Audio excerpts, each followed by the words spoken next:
দাসকে গ্রেপ্তার ও কারাগারে নেওয়ার ঘটনায় সকাল থেকেই চট্টগ্রামের নিউ মার্কেট এলাকা ও আদালত প্রাঙ্গণে উত্তেজনা বিরাজ করছে। এ নিয়ে আরো বিস্তারিত জানতে নগরীর নিউ মার্কেট থেকে বিকেলের দিকে সংঘর্ষের ঘটনায় একজন আইনজীবীকে কুপিয়ে আহত করা হয় এবং আসলে হিন্দুরা এগুলো কি শুরু করে দিয়েছে বাংলাদেশে। আপনারা জানেন যে কঠিন থেকে কঠিন অবস্থা বর্তমানে বিরাজ করতেছে, বিশেষ করে একজন মুসলমান আইনজীবীকে কুপিয়ে মানে তাকে জীবনের ধরে শেষ করে দিয়েছে। আসলে ঘটনা কি সরাসরি ভিডিও ফুটেজ সহকারে এখানে মানে আমরা দেখাবো।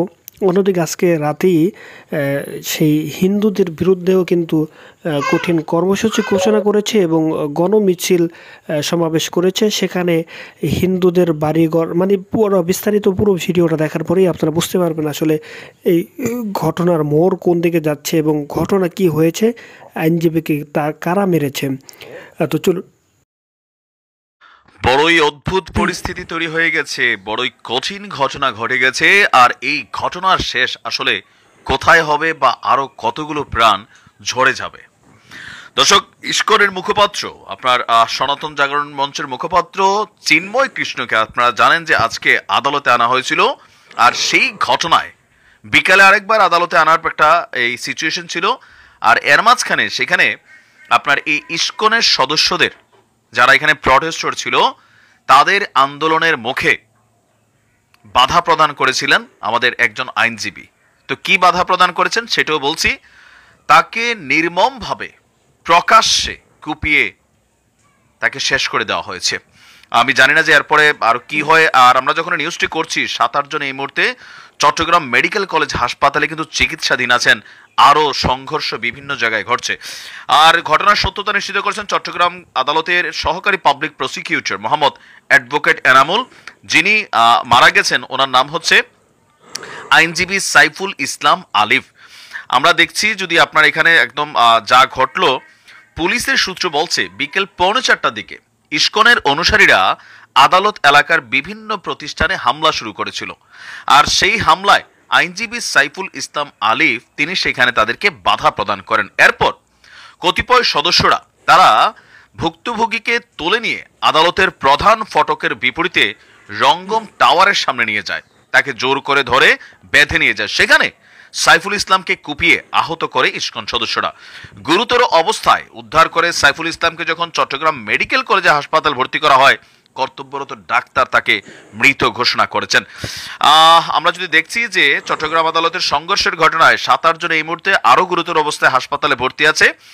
আর বিকেলে ঢাকা থেকে চট্টগ্রাম যাওয়ার সময় গতকালকে বিকালে চিন্ময় কৃষ্ণ দাসকে গ্রেপ্তারের পর থেকেই এই ঘটনাগুলো ঘটছে। আজকে সকাল 11:30টার দিকে থানায় দায়ের হওয়া মামলায় গ্রেপ্তার দেখিয়ে তাকে কিন্তু কারাগারে পাঠিয়েছিল। আর এরপরে আমরা দেখছি চট্টগ্রামে বিভিন্ন এলাকায় জড়ো হতে থাকে চিন্ময় কৃষ্ণের অনুসারীরা। আদালত জামিন নামঞ্জুর দিলে আপনার তার অনুসারীরা বিক্ষোভ করে তারা কিন্তু এখানে আজকে নানান ঘটনা ঘটিয়েছে। প্রিজন ভ্যান আটক করে দিয়েছিল পুলিশ এবং বিজিবি মিলে আন্দোলনকারীদের ধাওয়া দিয়ে রাস্তা ক্লিয়ার করে। এ সময় পুলিশের সঙ্গে কিন্তু রক্তক্ষয়ী সংঘর্ষে জড়িয়েছে বিক্ষোভকারীরা ছত্রভঙ্গ হয়ে আদালত এলাকায় মসজিদ, দোকান সহ বিভিন্ন প্রতিষ্ঠানে কিন্তু হামলা চালিয়েছে। এ সময় বেশ কয়েকটি মোটরসাইকেলও তারা ভাঙচুর করেছে। একই সঙ্গে আইনজীবী সহ বিভিন্ন লোকের উপর হামলা চালিয়েছে এই চিন্ময় কৃষ্ণের অনুসারীরা। সর্বশেষ খবর পাওয়া পর্যন্ত চট্টগ্রামের এই আদালত এলাকায় থমথমে পরিস্থিতি বিরাজ করছে। বিপুল সংখ্যক আইন শৃঙ্খলা রক্ষাকারী বাহিনীর সদস্যদের মোতায়েন করা হয়েছে। আর আইনজীবীদের একটি অংশ এই মুহূর্তে বিক্ষোভ করছে। আমরা বড় কঠিন পরিস্থিতি দেখছি সারা বাংলাদেশেও। আজকে শুধুমাত্র চট্টগ্রামে না, বাংলাদেশের বিভিন্ন জেলায় যারা ইস্কনের অনুসারী আছেন, চিন্ময় কৃষ্ণের অনুসারী আছেন, প্রত্যেকটা আপনার জেলা শহরে তারা কিন্তু বিক্ষোভ করেছেন, ছাত্র জনতার সাথে সংঘর্ষে জড়িয়েছেন, ইভেন বৃহত্তর কর্মসূচি আয়োজনেরও কিন্তু ঘোষণা দিচ্ছেন তারা।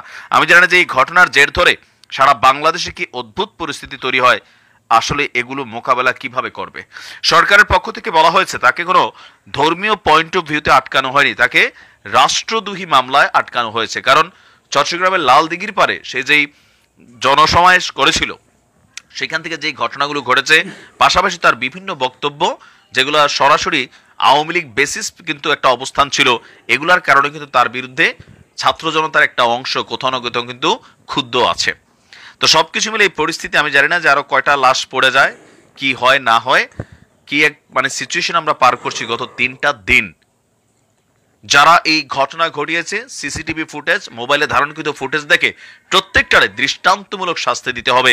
এর আগেও একবার ইসকন সদস্যরা যখন রাস্তায় নেমেছিল আপনার আওয়ামী লীগ সরকারের সময়ও, তারা অনেক ধরনের অন্যায় কাজ করেছে, তখন দর্শক, আসলে বাংলাদেশের যারা হিন্দু আছে সেই হিন্দুরা কিন্তু জামাই আদরে বাংলাদেশে থাকে, তারপরেও তারা কিছু হলেই মানে মুসলমানদের উপর, অথচ আমরা তাদের মসজিদ মন্দিরগুলোকে মানে পাহারা দিয়েছি, আর তারা কি করতেছে আমাদের মসজিদে হামলা করে এবং মুসলমানদেরকে তারা আসলে এগুলো। চিন্ময় কৃষ্ণ দাসকে গ্রেপ্তার ও কারাগারে নেওয়ার ঘটনায় সকাল থেকেই চট্টগ্রামের নিউ মার্কেট এলাকা ও আদালত প্রাঙ্গণে উত্তেজনা বিরাজ করছে। এ নিয়ে আরো বিস্তারিত জানতে নগরীর নিউ মার্কেট থেকে যুক্ত হচ্ছেন সহকর্মী হোসাইন জিয়াদ। জিয়াদ, এখন সেখানকার সর্বশেষ পরিস্থিতি কি?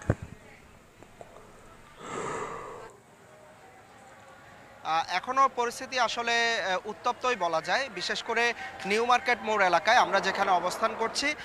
নিউ মার্কেট মোড়ের যে চত্বরটি রয়েছে সেই চত্বরের আশেপাশে এখনো একটি পক্ষ অবস্থান নিয়েছে এবং তারা মিছিল স্লোগান করছে, ফলে এই এলাকাটি মূলত এক ধরনের এখনো উত্তেজনা বিরাজ করছে বা থমথমে পরিস্থিতি।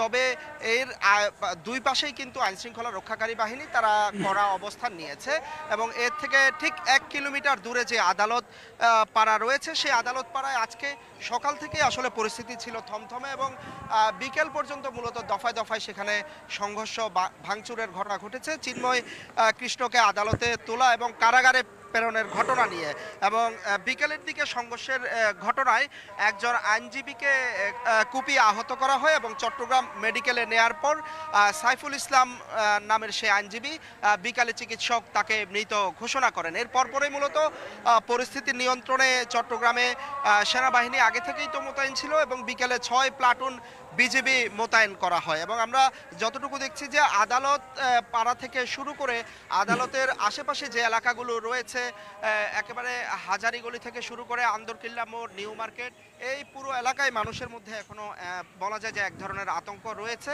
এবং নিউ মার্কেট মোড় এলাকাটিকে ঘিরে এখন আসলে একটি পক্ষ এখনো মিছিল স্লোগান দিচ্ছে। আর আইনজীবী নিহতের প্রতিবাদে মূলত আইনজীবী নেতা যারা রয়েছেন তারা সন্ধ্যার পর চট্টগ্রাম মেডিকেল কলেজ হাসপাতালে বিক্ষোভ প্রদর্শন করেন এবং সেখানে তারা ঘোষণা দেন যে আগামীকাল তারা তার প্রতিবাদে আদালত বর্জন কর্মসূচিটি রাখবেন। মূলত বলা যায় যে সকাল থেকে যে উত্তেজনা শুরু হয়েছে সেই উত্তেজনার যে রেশ সেটি কিন্তু এখনো কাটেনি। পরিস্থিতি অর্থাৎ আশেপাশে পরিস্থিতি থমথমে, তবে সকাল বা বিকালের দিকে যে ধরনের পরিস্থিতি ছিল তার চাইতে এখন পরিস্থিতি কিছুটা। দর্শকবৃন্দ, মূলত যে ঘটনা ঘটেছে আপনারা জানেন যে এই যে ওবায়দুল কাদের সাহেব একজন বিকৃত মন মানসিকতার মানুষ, হ্যাঁ ব্যক্তি। তো বিশেষ করে এই যে তিনি তো মানে একলাপেই ভারত বলেন যে রাষ্ট্রেই তিনি গিয়েছে যাইতে পারেন না, এক প্রক্রিয়ার মাধ্যমে গিয়েছে। বিশেষ করে বলা হচ্ছে যে রাষ্ট্রপতি বিভিন্ন গোয়েন্দা সংস্থার মাধ্যমে তাকে অন্য জায়গায় যাওয়ার জন্য পথ খুলে দিয়েছে। তো এই জন্য অবশ্যই আমরা এর দৃষ্টান্তমূলক শাস্তির দাবি জানাচ্ছি। তো ভালো থাকবেন। আজকের ভিডিও পর্যন্ত ছিল। আসসালামু আলাইকুম।